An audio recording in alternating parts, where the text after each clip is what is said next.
cette première table ronde s'intitule Enjeux d'histoire, diversité des patrimoines, enjeux d'histoire, soit d'interroger justement ce qui a été bien pointé par Jean-Hubert Martin, c'est la diversité de ces patrimoines qui nous ont été transmis et parfois les contextes historiques dans lesquels ils ont été collectés, contextes qui peuvent être violents, qui peuvent être divers, suite à des guerres ou à des rapides ou bien à des contextes coloniaux.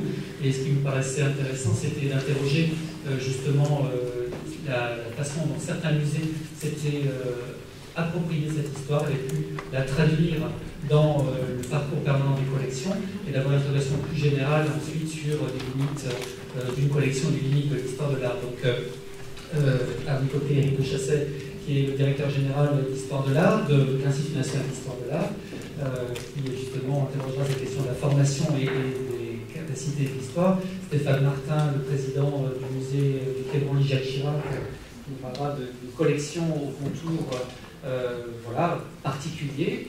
Ketia Kafka, qui est conservateur au musée d'Aquitaine à Bordeaux, et qui est un musée qui a pris en compte la question justement de la mémoire et de l'esclavage, en particulier dans une ville qui jusque-là peut-être ne le regardait pas vraiment en face.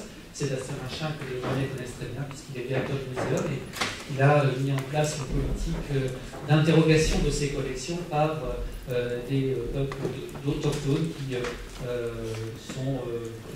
dont les ancêtres finalement sont représentés dans les collections.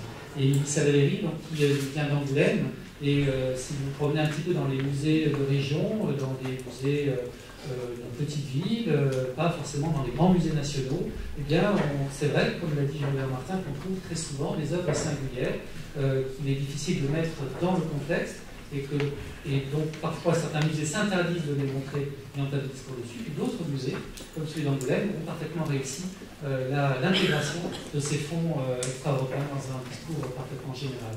Donc, Émilie, c'est pour vous. Merci. Bonjour à tous. Donc rien ne prédestinait en fait le musée d'Angoulême à posséder aujourd'hui une des plus importantes collections d'art extra-européen en France, puisque nous ne sommes pas une ville portuaire, nous sommes une ville taille moyenne, assez enclavée. Et en fait, l'histoire de cette collection extra-européenne, elle est liée à un individu qui portait un nom qui peut-être le prédestinait, qui s'appelait L'Homme, Docteur L'Homme, qui est un notable local d'une commune voisine de La Rochefoucauld. Et cet individu, en fait, n'a jamais quitté le territoire français et avait pourtant, tout au long de sa vie, collectionné un peu plus de 3200 objets qui recouvraient absolument, littéralement, l'ensemble de sa demeure. Donc vous avez ici quelques photographies, c'est le seul portrait qui nous reste de lui. On est à la fin du 19e, début du 20e siècle.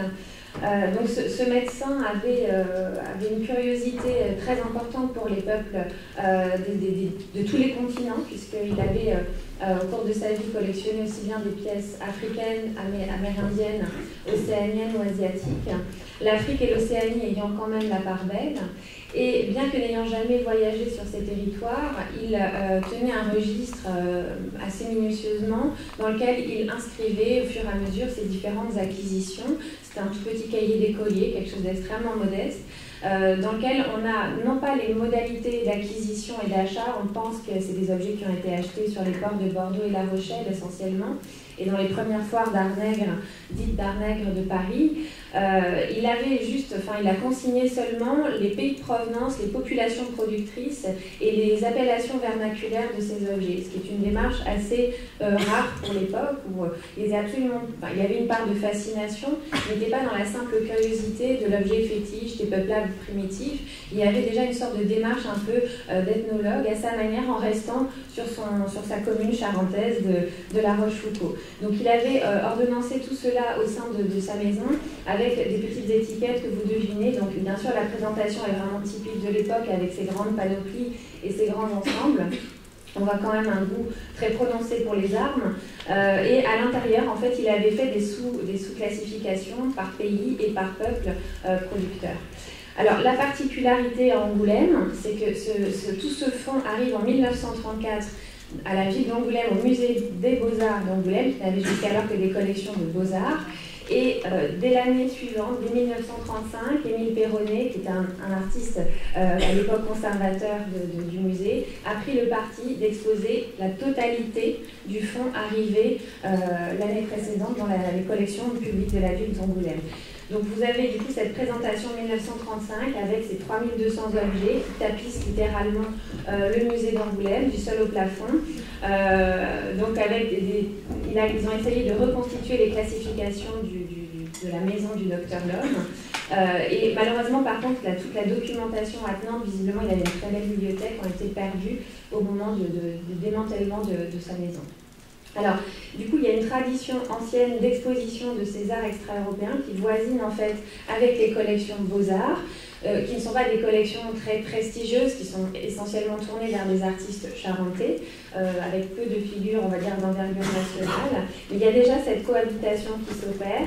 Et au fil des ans, en fait, on va avoir des remaniements de cette muséographie. Dans les années 50-60, Robert Guichard, donc le conservateur d'alors, va faire appel à Jacqueline Delange du Musée de l'Homme pour un réaccrochage et un début de spécialisation et de construction d'un discours. Et ensuite, donc là vous avez quelques photographies avec notamment ces photos de mariage que j'ai retrouvées dans les archives du musée où, bon, vous voyez, les notions de conservation préventive étaient toutes relatives à l'époque. Puisque ce couple de mari est en train de toucher la statue pour, j'imagine, sa fertilité future. Voilà, avec des sous-classifications, mais déjà un travail d'épure qui est aussi représentatif donc, de l'histoire aussi de notre muséographie occidentale, jusqu'à l'arrivée dans les années 80 d'un premier conservateur spécialisé, Étienne Féot, mon prédécesseur, qui a passé 11 ans donc, au musée d'Angoulême où il a démarré sa carrière, et il a fait un travail considérable d'inventaire, de documentation de ce fonds. Et en fait, cette ancienneté de la présentation des fonds extra-européens, elle a drainé en fait au fil du XXe siècle d'autres dons et une politique d'achat assez intensive dans les années 80 par Étienne Féot. C'était une époque où on avait aussi peut-être un peu plus de moyens financiers qu'aujourd'hui, hein, je le constate à travers les acquisitions nombreuses via le FRAM. Et donc Étienne a réussi comme ça à consolider la collection et notamment la partie africaine en achetant des objets notamment d'Afrique du Sud et d'Afrique de l'Est pour qu'on ait une représentation un peu plus complète de la création du continent. Le musée a fermé ses portes pendant 5 années, il a réouvert en 2008. Et là, on est allé encore, c'est un nouveau stade dans l'histoire de ces collections, puisque là, on a 3 plateaux de collection, une collection archéologique très importante qui occupe le rez-de-chaussée, puisqu'on a vraiment une activité de recherche encore aujourd'hui très intensive sur tout ce qui est dans le domaine de la paléontologie sur le territoire d'Angoulême. Récemment, on a découvert il y a 5 ans un gisement d'ossements de dinosaures qui occupe une part considérable de notre temps de travail aujourd'hui, puisque c'est un site d'envergure internationale extrêmement riche. Au premier étage, nous avons un plateau entier qui est consacré à ces fonds. Le parti a été pris de se focaliser sur les 3 sous-ensembles les plus forts, on va dire, de cette collection, à savoir les collections Maghreb, que vous voyez dans la photo du haut, 2 salles consacrées à l'Afrique subsaharienne et 2 espaces à l'Océanie. Et au 3e étage, vous avez des collections beaux-arts qui se déploient et qui font plutôt référence à des artistes charentais, voilà, qui communiquent en fait. C'est à travers ensuite, on va dire, la programmation du musée qu'on va essayer d'établir en fait des dialogues entre ces différents plateaux, à travers notamment une politique de médiation auprès des publics très transversale, où on essaie de décliner des thématiques, le thème par exemple de la mort, de l'alimentation, du rapport à la nature, dans lesquels on va pouvoir se déplacer en fait d'un étage à l'autre pour essayer de faire dialoguer ces collections et de montrer finalement à la fois les différences et des points communs entre les différentes populations sur l'ensemble de la planète. Dans le parcours muséographique des collections extra-européennes, le choix a été fait à la fois, vous voyez, on a une atmosphère assez colorée, on est quand même dans un univers assez baigné de lumière et de couleurs, ce qui nous a semblé être assez représentatif de ces contrées. Et à l'intérieur de ces différentes salles, un essai en partant de nos collections, qui sont non exhaustives, un essai de montrer à la fois la diversité de la création plastique sur chacun de ces territoires. Donc par exemple, quand on est dans la salle du Maghreb, vous allez avoir, qui voisinent et qui finalement se scrutent mutuellement, des regroupements d'objets qui vont évoquer aussi bien le patrimoine mobilier des centres urbains que celui des populations rurales berbères, et que des populations, et aussi celui des populations nomades, donc Touareg notamment. Et l'idée, c'était vraiment à chaque fois d'avoir une approche de la diversité, et quand c'était possible aussi des temps, des productions qui sont, elles, plus communes. Dans les salles, on décline exactement cette même idée dans les salles d'Afrique subsaharienne, avec des vitrines qui sont à la fois géographiques et thématiques. Donc là, vous avez un aperçu sur la vitrine des céramiques. Et l'idée à chaque fois, c'est de montrer l'étendue de la diversité des formes et en même temps des éléments de points communs entre ces populations. Dans chaque salle, vous avez une petite vitrine qui est là pour créer un jeu de regard croisé et venir interroger en fait ces collections sous des angles un petit peu différents. Dans le cas notamment donc, de la salle consacrée au Maghreb, on a pris le soin de montrer quelques dessins d'un artiste charentais, Armand Vergeot, qui a vécu un temps en Tunisie, et de montrer donc le regard d'un occidental sur ces populations. Et en retour, vous avez des salles, notamment c'est le cas dans le cas des bambous gravés Kanak, où on a le discours des Kanaks sur l'arrivée des Occidentaux sur leur territoire, qu'on vient faire dialoguer avec des objets curieux produits pour la vente aux Occidentaux. Donc on essaie à chaque fois comme ça d'avoir un temps où on met en question aussi ce regard que nous avons pu poser sur ces territoires, et en retour le regard, quand on en a une trace, de ces populations sur nos civilisations et sur le témoignage du temps des échanges entre ces différentes sociétés. Alors, je vous ai mis d'autres exemples. Donc c'est une muséographie qui déjà va bientôt avoir 10 ans, qui, on le ressent maintenant, commence déjà à avoir besoin d'évoluer encore, puisque nos sociétés sont en constant changement. J'ai initié il y a quelques temps, donc là vous avez, je fais un petit retour en arrière, juste donc cette histoire de dialogue entre civilisations.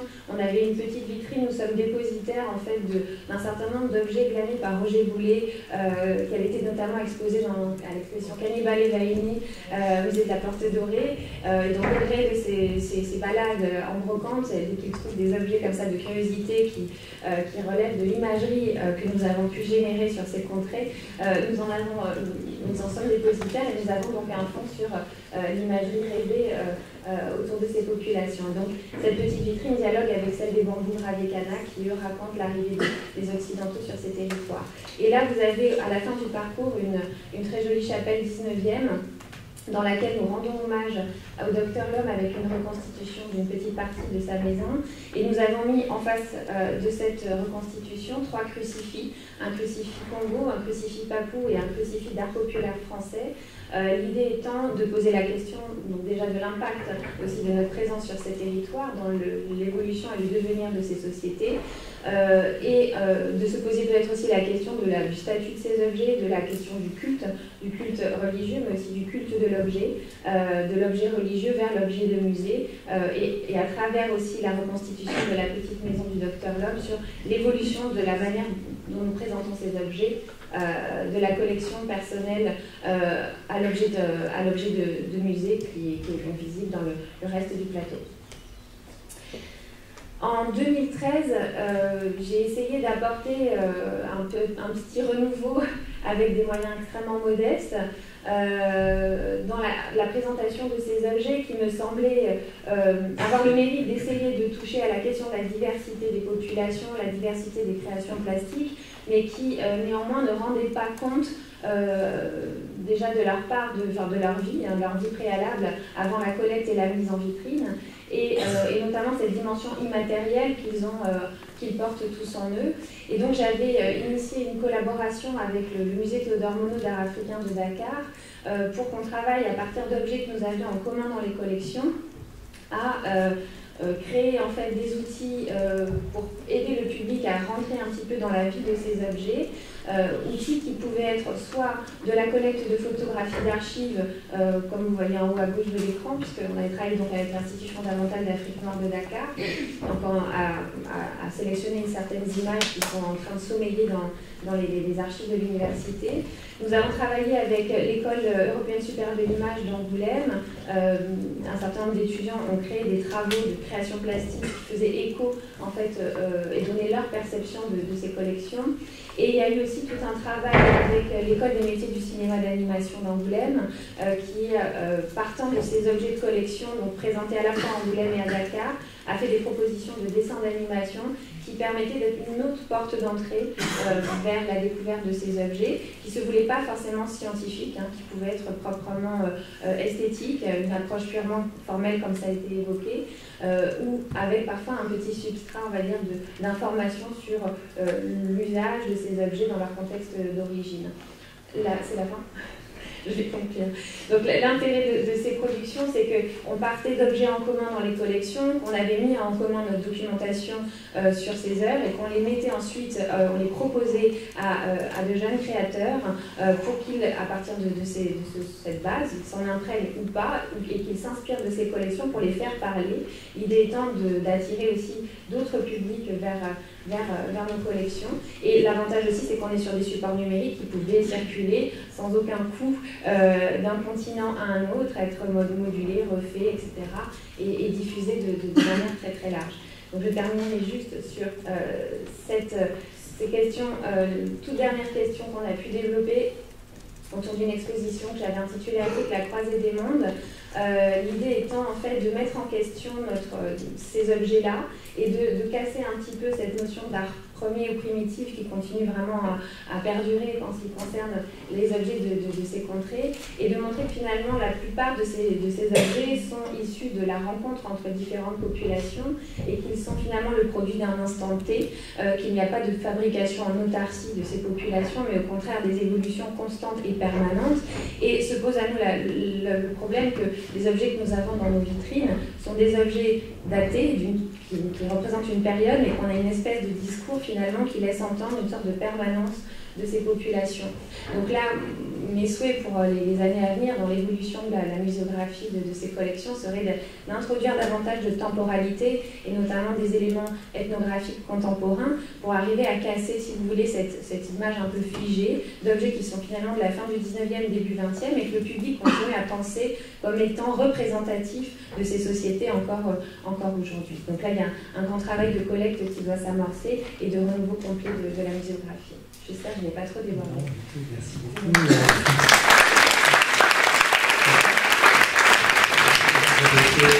avez été très modeste parce qu'on n'avait pas parlé de la base de données Kimutu que vous avez beaucoup animée sur le recensement des objets européens. C'était en fait avant tout un annuaire. Un annuaire, voilà, dans les collections françaises.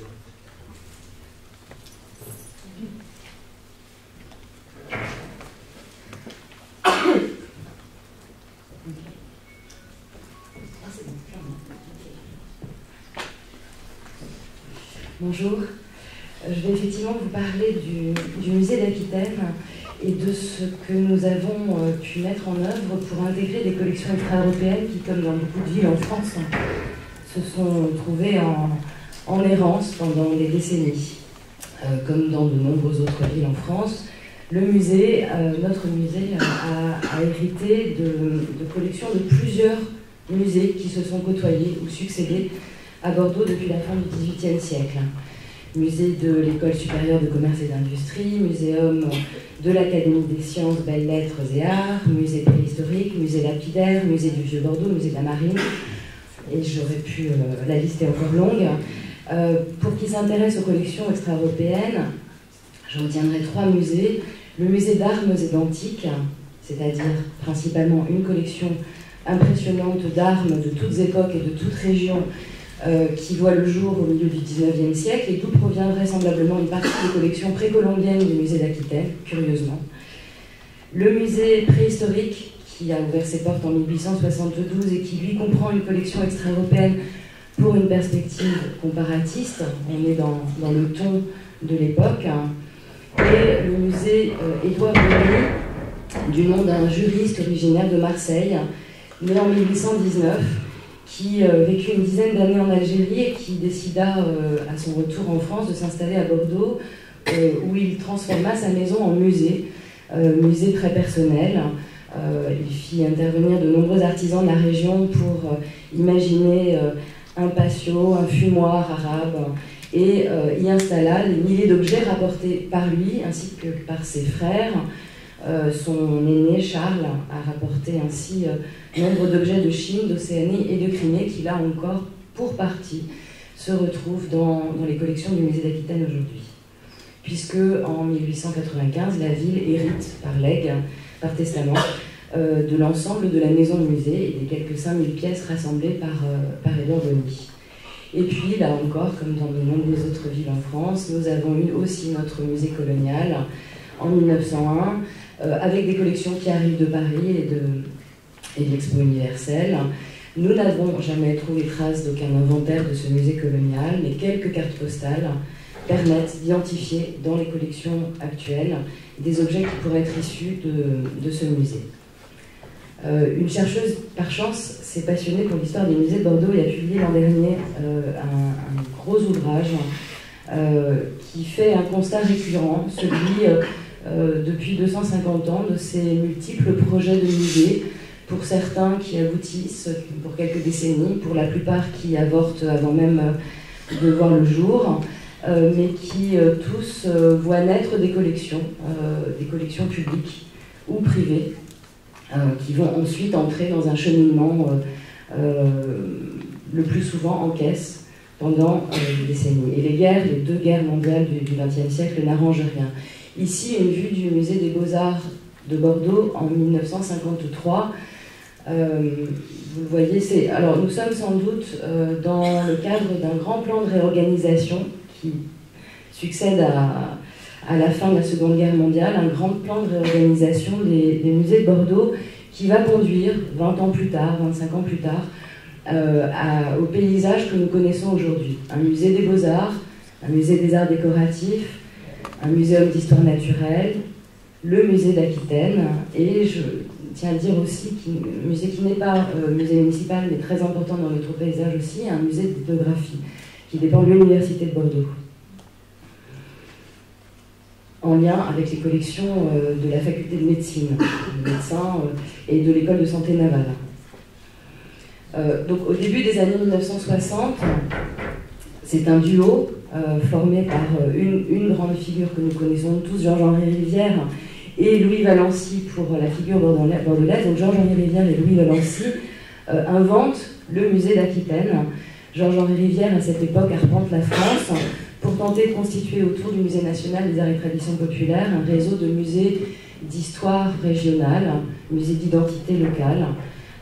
Et dans ce musée d'Aquitaine, pour Louis Valency, les collections extra-européennes n'ont pas leur place. Donc, au gré de leurs errances, ces collections se sont retrouvées dans les caves du musée des Beaux-Arts, ont été affectées au musée des Beaux-Arts. D'où cette photo d'une des salles de l'aile Nord, qui est aujourd'hui une aile entièrement ouverte au public.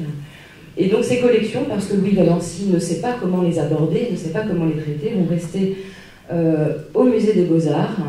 Elles seront transférées dans d'autres bâtiments de la ville, aménagés en réserve, notamment le musée Bonny qui ferme ses portes peu de temps après et qui sera finalement démoli pour laisser la place à un palais de justice. Donc de grenier en cave, ces collections vont rester en caisse jusqu'aux années 80, jusqu'au moment où il est décidé que le musée d'Aquitaine s'implantera dans l'ancienne faculté des sciences et lettres que la ville décide de lui affecter, puisque les étudiants sont implantés désormais à l'extérieur de Bordeaux, sur un grand campus aménagé à la fin des années 60 et dans les années 70. Donc, au début des années 1980, on affecte cette grande faculté des sciences et lettres au musée d'Aquitaine, qui va enfin pouvoir réfléchir à une présentation permanente sur 2 niveaux et près de 4000 mètres carrés. 1987, on inaugure le parcours de l'étage, donc 2000 mètres carrés. C'est un parcours chronologique, on part de 1715 jusqu'à la période contemporaine, avec une très large place accordée à l'ethnographie régionale. Et en 1991, donc 4 ans plus tard, on inaugure le rez-de-chaussée, donc un parcours depuis la préhistoire jusqu'à la fin du règne de Louis XIV. Les collections extra-européennes se déploient, elles, sur 200 mètres carrés, dans une présentation répartie sur 4 salles et un petit couloir. Elles sont présentées sous vitrine, vous le voyez, dans des couleurs qui me rappellent celles que Étienne Féot a retenues pour le musée d'Angoulême. On est exactement à la même période, et je crois que Étienne Féot et Paul Mataran sont alors très proches. Elles partagent même leur pot de peinture. Donc Océanie, Mélanésie, 2 salles Afrique et le monde inuit dans ce petit couloir qui donne accès à ces 4 salles. Donc une très modeste présentation, mais dont il faut malgré tout imaginer qu'elle fait suite à un colossal travail d'identification et de classement conduit par Paul Mataran, qui est toujours conservateur au musée en charge des collections d'ethnographie régionale et extra-européenne. Et voilà, Paul Mataran qui tente de reconstituer l'histoire de chacun, le parcours de chacun de ces objets avec des bribes, des inventaires disparus et plus d'un siècle d'éparpillement. Donc ici, une vue des salles océaniennes telles qu'elles sont toujours en place aujourd'hui. Et puis en médaillon, une parure de guerrier des îles Gilbert, offerte par un adjoint au maire en 1856. La collection est exceptionnelle et ancienne, mais on ne le sait pas assez. Présentation donc, qui n'ont pas bougé depuis 1987, avec malgré tout une diffusion, une belle exploitation de ces espaces aujourd'hui, notamment par l'équipe de médiateurs du musée, et une réflexion qui a été lancée il y a une dizaine d'années déjà sur la rénovation de notre parcours permanent et l'intégration de ces collections dans ce parcours. Les salles sont caduques à plus d'un titre, formellement bien sûr, la scénographie, on l'a dit, est maintenant très dépassée, mais plus fondamentalement parce que, je vous l'ai dit, nous sommes dans un parcours historique depuis la préhistoire jusqu'à l'Aquitaine contemporaine, mais pour visiter ces salles, il faut faire un pas de côté. Il faut aller voir l'exotique et le lointain dans des petites salles qui sont à l'étage, un petit peu cachées. Beaucoup de visiteurs les ratent. Et je crois que dans les années 80, finalement, Louis Valency avait l'honnêteté de dire qu'il ne savait pas trop quoi faire de ses collections.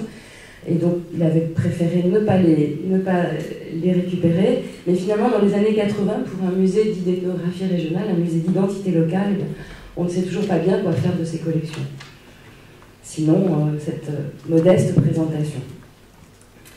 Le PSC, le projet scientifique et culturel du musée, rédigé en 2006, immédiatement après l'arrivée de François Hubert à la tête du musée, prend acte de l'évolution des musées de société, prend acte aussi de la désaffection progressive de nos visiteurs, qui est manifeste pour le Musée national des arts et traditions populaires, mais qui l'est aussi pour les musées imaginés par Georges-Henri Rivière en région. Musée de Bretagne, musée de Normandie, musée d'Aquitaine.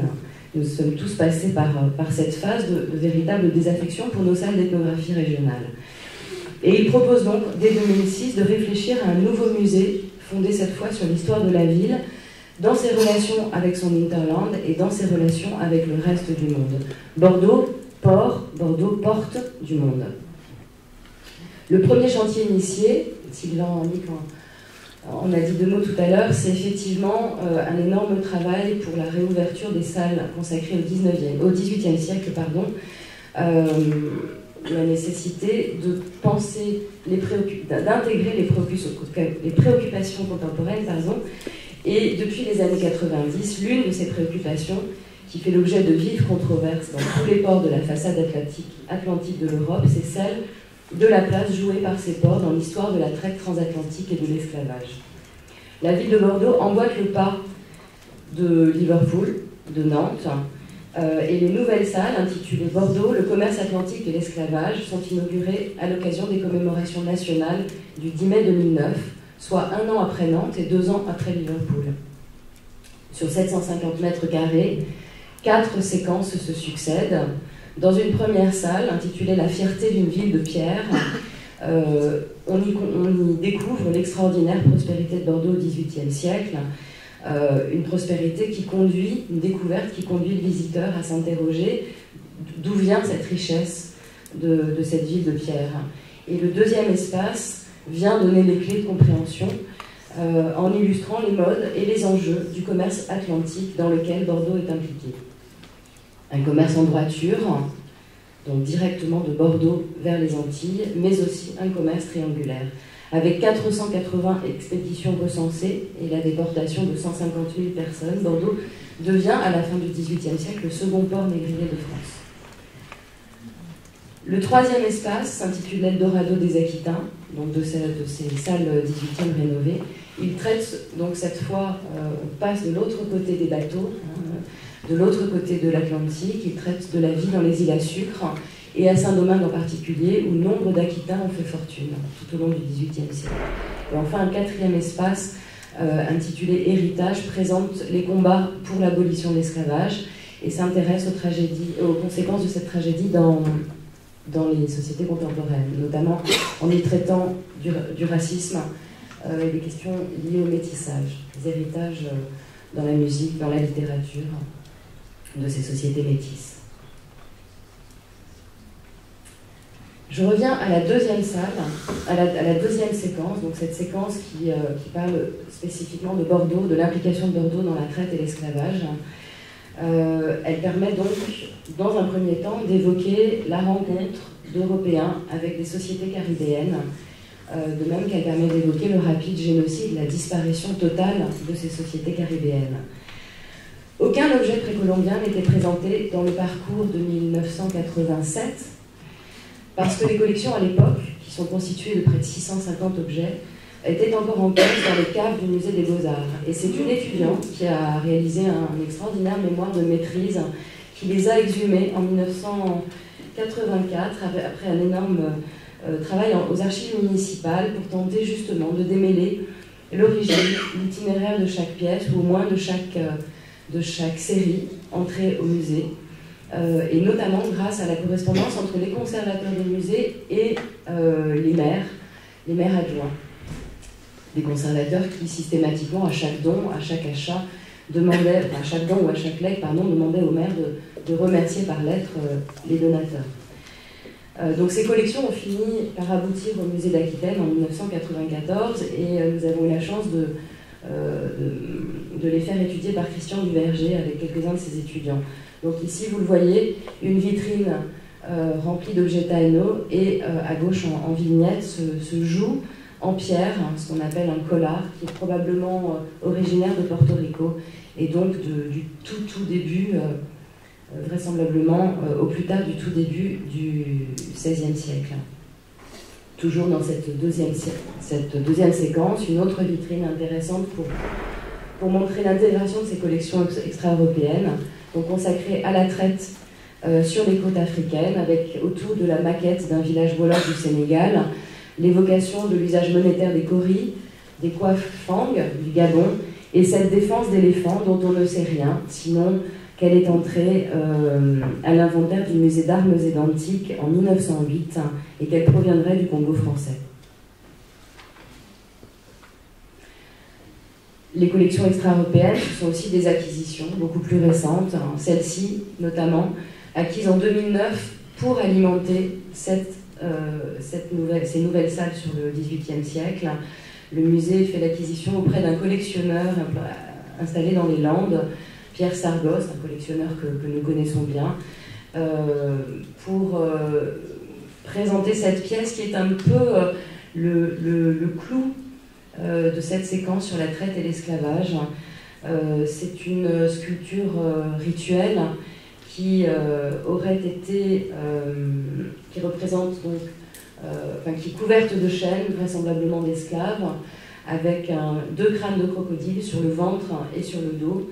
Elle aurait été plantée vers 1900 par le grand-père de celui qui a vendu la pièce au collectionneur. Et elle aurait servi à...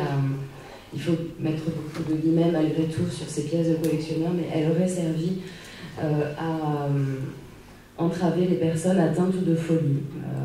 Elle aurait servi à des cérémonies de désenvoûtement. Ces salles consacrées au XVIIIe, donc ouvertes en 2009, sont aujourd'hui suivies de salles qui, elles, ont réouvert en 2014 et consacrées au XIXe siècle. Donc la rénovation se poursuit. Plutôt que de fermer tout le musée, il a été fait le choix, nos élus ont fait le choix de rénover progressivement le musée, séquence après séquence. Et donc 2014, c'était les salles 19e, et nous espérons en 2018 la réouverture des salles consacrées au XXe et XXIe siècle. Donc, cette séquence s'intitule Bordeaux, porte du monde, 1800-1939. Elle se déploie sur 600 mètres carrés, avec un espace de transition entre le 18e et le 19e, consacré évidemment à la Révolution française, à la place des Girondins et à l'Empire. Toujours cette ligne de bateau au centre de la muséographie. C'est le même scénographe, François Paillet, qui propose une belle continuité entre nos deux sections. Cette section 19e traite de l'ouverture de Bordeaux au commerce mondial, de l'implantation de firmes bordelaises dans les colonies, donc toujours ce regard, ce nouveau regard porté sur Bordeaux dans ses relations avec le reste du monde. L'ouverture de lignes transatlantiques, Bordeaux, port des migrations aussi, on le sait moins, des centaines de milliers de migrants sont passés par Bordeaux pour partir vers le Nouveau Monde, principalement l'Amérique du Sud, l'Argentine, et venant de tout le Grand Sud-Ouest, l'Espagne, l'Italie. C'est aussi à Bordeaux que s'implante donc l'école de santé navale, qui fait l'objet d'une vitrine, et tous ces administrateurs, ces marchands, ces médecins rapportent à Bordeaux quantité d'objets lorsqu'ils transitent ou lorsqu'ils reviennent prendre leur retraite, rapportent quantité d'objets. Il arrive aujourd'hui encore très fréquemment que leurs enfants, leurs petits-enfants, se tournent vers nous pour nous proposer des collections. J'ai presque fini. Voici une présentation dans les salles 19e, justement, qui évoque ces objets rapportés dans les malles de tous ces voyageurs. Au fond, une peinture de zinc de Robert Camy, qui est un graveur qui est enseignant à l'école des Beaux-Arts de Bordeaux, présenté en 1937 à Paris. Et devant, quantité d'objets qui sont, pour certains, difficiles à tracer, pour d'autres, plus simples, comme ce grand masque bagarre, qui, si vous avez été vigilant, se trouvait aussi sur l'image, sur la vue du musée des Beaux-Arts en 1953. Voilà, je conclurai simplement en disant qu'il nous reste encore énormément de choses à accomplir. Ce choix d'intégrer dans un parcours sur l'histoire de Bordeaux des collections extra-européennes implique de ne pas pouvoir en montrer beaucoup. Ça, c'est une vraie difficulté. Les salles extra-européennes et de ces fameux 200 mètres carrés sont en pleine réflexion. Nous avons des débats passionnants en interne au musée sur le statut de ces objets. Donc venez s'il vous plaît dans 2 ans voir comment nous les aurons aussi intégrés dans nos salles 20e. Merci. Merci Sébastien Machin. Bonjour, désolé d'avoir déclenché la lampe. Alors je vais vous parler du cas du Muséum d'histoire naturelle de Rouen, que vous connaissez peut-être pour les relais qui sont présents dans la salle, et du projet scientifique que l'on a mis en place depuis maintenant plusieurs années au sein du muséum. Alors pour ceux qui connaissent le Muséum d'histoire naturelle de Rouen, c'est une vieille entité qui a été créée en 1828 dans l'ancien couvent, l'ancien cloître du XVIIe siècle, Square Mauroy, donc un petit peu plus haut que le musée des Beaux-Arts, et qui accueille 2 musées, le musée départemental des Antiquités et le muséum d'histoire naturelle. Et ce muséum d'histoire naturelle présente à peu près 200 000 objets et spécimens issus de l'ensemble de ses collections, qui sont estimés à peu près à 800 000 objets et spécimens pour l'ensemble entier. La partie des collections ethnographiques extra-européennes est assez importante au sein du Muséum d'histoire naturelle de Rouen, et elle dépend en fait de l'histoire portuaire de Rouen et de tous ces marins qui sont partis dans le monde entier à la découverte du monde et dans le cadre des liens économiques. Le Muséum de Rouen est, comme beaucoup de musées de province, un musée qui a présenté le musée avec la vision occidentale, voire coloniale. C'est-à-dire qu'on a clairement des collections qui sont arrivées par le biais du ministère des Colonies pour remercier Rouen et ses activités portuaires, et qui était présenté sous un angle occidental. Et l'idée pour nous a été, dès 2007, dès la réouverture du muséum, de développer et de présenter ces collections ethnographiques selon une autre logique qui était celle du musée durable et responsable. Quand je parle du musée occidental, les collections ethnographiques du Muséum de Rouen étaient présentées dans une logique où on les mettait dans la même salle que les collections préhistoriques locales.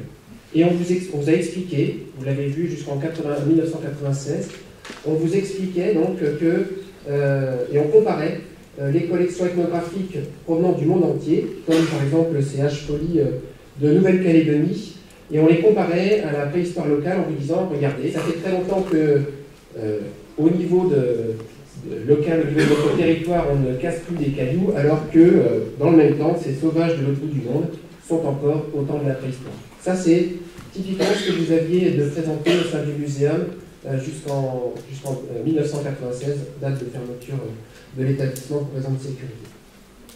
L'idée pour nous, du coup, a été de développer et de présenter ces collections sous une autre logique, non pas d'accumulation ou de présentation par rapport au côté occidental, mais en essayant d'avoir une logique durable et responsable. L'idée, c'était d'aborder les questionnements d'aujourd'hui à partir des collections du 19e et de montrer que notre regard sur ces collections pouvait changer au cours du temps. Le muséum durable, c'était dire que chacune des thématiques, chacun des projets que l'on allait mener, allait aborder le social, l'économique, l'environnemental et le culturel, et que dans le monde d'aujourd'hui, dans cette mondialisation, tout est lié et tout est intimement lié. Et on ne peut plus mettre d'un côté les sciences, l'histoire naturelle, et de l'autre, par exemple, l'ethnographie ou la préhistoire. Et le muséum responsable, c'était de dire que chacun des projets qu'on allait monter autour de cette logique du muséum durable allait faire du muséum de Rouen, cette vieille entité, ce vieux musée, dans son esprit très 19e, un acteur de l'art ou des sociétés. Très rapidement, à peu près 6 mois après la réouverture du muséum, nous avons lancé la démarche de restitution des têtes maoris. Parce que, à partir du moment où on commençait à travailler avec les peuples autochtones, arrivait, même si on était dans un musée de province, cette demande, ces idées, des revendications et des demandes de restitution. Et ce qui était intéressant dans cette démarche, que je vais passer rapidement, ce n'est pas l'objet du jour, c'était de montrer que finalement, le regard que l'on avait sur les restes humains n'était peut-être pas forcément le même partout dans le monde, et que les collections telles que l'on les voit dans les musées n'intègrent peut-être pas les restes humains. Cette démarche a entraîné une loi, qui en a entraîné une autre, qui a permis la restitution donc des têtes, maoris à la Nouvelle-Zélande en 2011 et 2012, et qui a permis également de faire avancer la législation française sur le statut juridique des restes humains. C'est-à-dire qu'avant 2007, alors qu'on va tous mourir, notre dépouille n'avait aucune protection juridique. Et à partir de 2008, dans le Code civil, vous avez un article spécifique, l'article 16.1.1, qui dit qu'enfin, votre dépouille a une protection juridique et qu'on ne peut plus faire n'importe quoi avec notre corps. Donc ça a été la première étape dans cette démarche du muséum durable et responsable. Cette démarche permettait aussi d'aborder la question des demandes des peuples autochtones, dont j'ai parlé tout à l'heure. À partir du moment où vous rentrez en contact avec l'autre, forcément, il a des demandes, même si vous êtes dans un petit musée. À la suite donc, de cette démarche de restitution, nous avons continué à travailler avec les représentants des différentes communautés en lien avec les collections ethnographiques du muséum. Quand on a commencé les inventaires ou le récollement de ces collections ethnographiques, on s'est rendu compte en gros, comme dans beaucoup de musées, je pense à Bordeaux, je pense également à Angoulême, que finalement, on avait très souvent la vie et l'œuvre du donateur rouennais. Donc il était parti là-bas, il avait acheté ses collections, et au péril de sa vie, il les avait ramenées, et on avait son nom sur la plaque de marbre. Et à aucun moment, on n'avait d'informations sur ce qu'étaient ces objets avant, par rapport aux communautés qui les avaient fabriqués.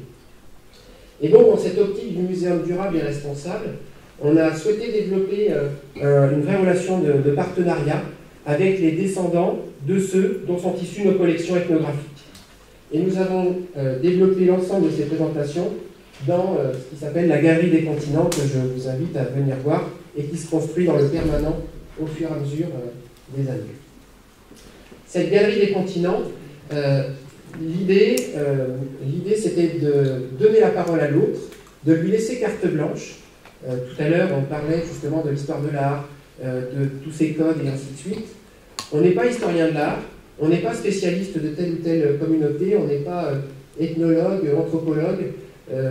Donc on a à apprendre aussi de l'autre, et l'idée c'était ça, d'ouvrir sur la perception de l'autre, de lui laisser les clés du musée, de lui mettre à disposition l'ensemble des objets que l'on a au sein du muséum, et qu'il nous raconte une histoire, son histoire, par rapport à ce qu'il avait envie de raconter vis-à-vis des visiteurs rennais, pour faire des objets qu'il a envie de sélectionner et qu'il a envie de présenter, des objets ambassadeurs de sa culture et du lien qui va nous unir de façon durable et responsable. En 2011, donc, est née la première partie, le continent océanien, avec donc la présentation des collections, d'une partie des collections du muséum, choisies par les collègues des différents musées d'Océanie, le musée des Papas, des Maoris, des Papous. Au premier plan, vous avez la parure d'un chef papou qui s'appelle Modije Kepanga, et c'était là tout l'intérêt dans le lion de sa parure, c'est que vous aviez la personne qui a fabriqué la parure, qui est chef, qui vous explique le pourquoi cette parure est importante pour lui, qui vous la donne, qui explique aux conservateurs, aux socleurs, aux restaurateurs, pour les années futures, tout l'ensemble des matériaux qui sont utilisés dans cette parure, et qui permettent comme ça de travailler sur le long terme, ce qui n'était jamais le cas jusqu'à maintenant, quand on avait des collections qui arrivaient par des donateurs, qui avaient fait des acquisitions sans savoir réellement en quoi étaient faits les objets. Alors, quelques exemples de présentation dans les vitrines, et très rapidement, les communautés nous ont dit, dans vos collections qui sont un peu diversifiées par rapport aux zones géographiques et par rapport au type d'objets, il y a un truc qui est quand même rigolo, c'est qu'on pourrait avoir 4 thématiques un peu transversales par rapport à ces objets d'Océanie. Vous avez des objets qui pour nous sont des objets de pouvoir, vous avez des objets qui pour nous sont des objets en lien avec la religion, avec nos croyances et avec nos ancêtres, vous avez des objets qui racontent la rencontre avec l'autre, et vous avez des objets qui sont des objets d'identité, de beauté. Et finalement, si vous preniez pour le sauvage au 19e, ben, il a exactement les mêmes problématiques que n'importe qui. Il veut être beau, avoir une identité, être chef, et échanger avec les autres en fonction de ses propres croyances. L'ensemble des présentations ont été réalisées, et des textes, des thématiques ont été réalisés par donc, les représentants de ces différentes communautés, et tout ça mis en scène par des artistes issus de ces communautés. Et ce qui est très rigolo par rapport à cette vision de l'art contemporain qu'on a chez nous, c'est qu'ils vous disent là-bas, on n'est pas artiste contemporain, on a toujours fait ça. Par contre, quand on sort de nos frontières et qu'on vient chez vous, vous nous appelez artiste contemporain. Alors que sculpter, on a toujours fait ça. Donc ça pose un certain nombre de questions. Il y a un focus sur l'un de ces peuples autochtones, donc les Maoris. On explique du coup cette relation que l'on a avec le Te Papa, le musée national, l'équivalent du Louvre ou du Quai Branly en Nouvelle-Zélande. Et puis, comme on est sur un territoire maori, ben, vous êtes accueillis en maori par une phrase maori d'introduction qui vous souhaite la bienvenue et qui vous explique pourquoi ils ont fait la demande de restitution des têtes maoris, pourquoi c'est important pour eux. Comme dans toute cette partie-ci, dans leur esprit, l'ensemble des objets sont sacrés, ont un lien fort avec les ancêtres, donc il y a une présence des ancêtres au sein de la galerie, et donc on termine par un tiki qui est là pour vous faire redescendre sur la terre une fois que vous avez été en contact avec les ancêtres de ces communautés. En 2014, on a continué avec l'Asie. Nos collections en lien avec les activités portuaires proviennent principalement d'Indonésie, donc on a travaillé avec des artistes indonésiens issus de Surabaya, qui, comme nos artistes maoris et néo-zélandais, se sont rencontrés et ont échangé. On les a laissés faire entre eux, entre 2011 et 2014, pour voir comment ils allaient interpréter les uns les autres l'ensemble des présentations et de ce qu'ils avaient envie de mettre en scène par rapport aux objets asiatiques. Là, vous avez Agus Koesing, donc, qui est un artiste indonésien qui fabrique un fabricant de batik, c'est un tissu traditionnel indonésien. Et avant d'arriver en France, il avait créé il n'était jamais venu en France et jamais venu en Europe.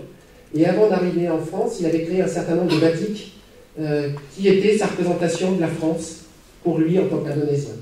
Et sa représentation de la France pour lui en tant qu'Indonésien, elle est sur le batik de droite pour vous. C'est la France, c'est les soldats qui vont se battre pour la paix. Sa deuxième représentation de la France, c'est à gauche, la Tour Eiffel, on reconnaît.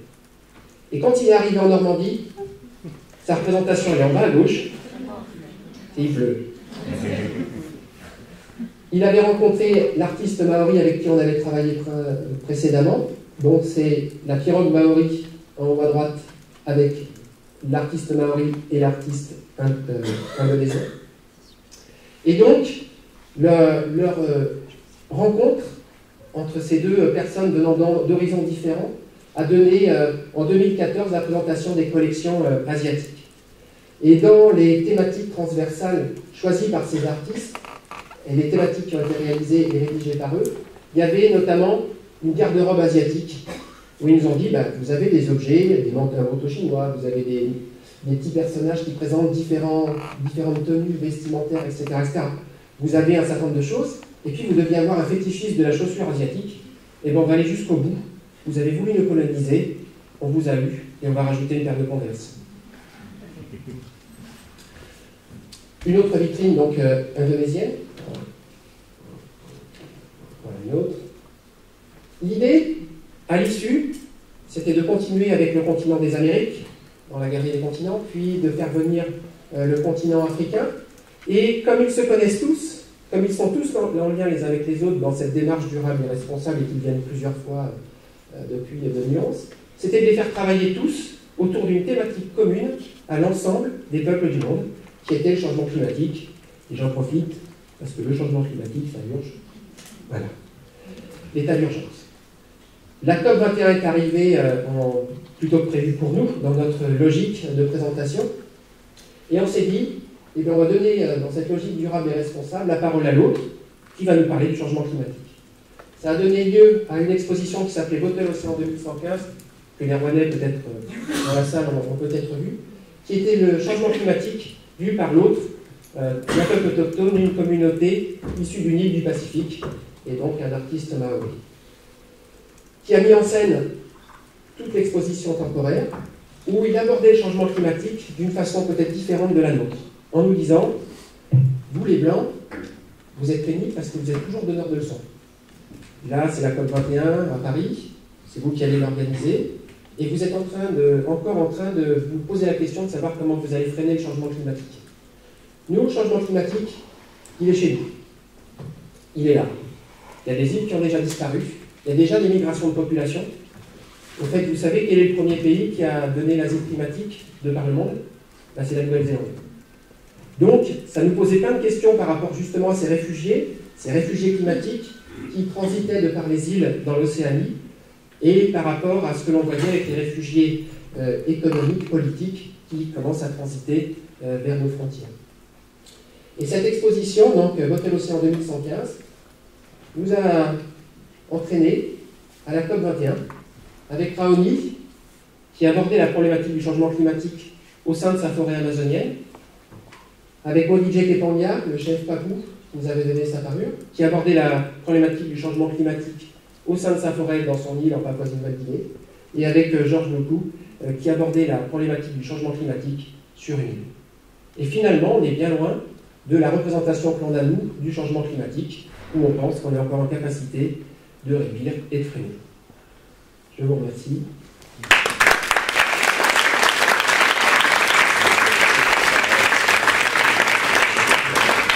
Merci.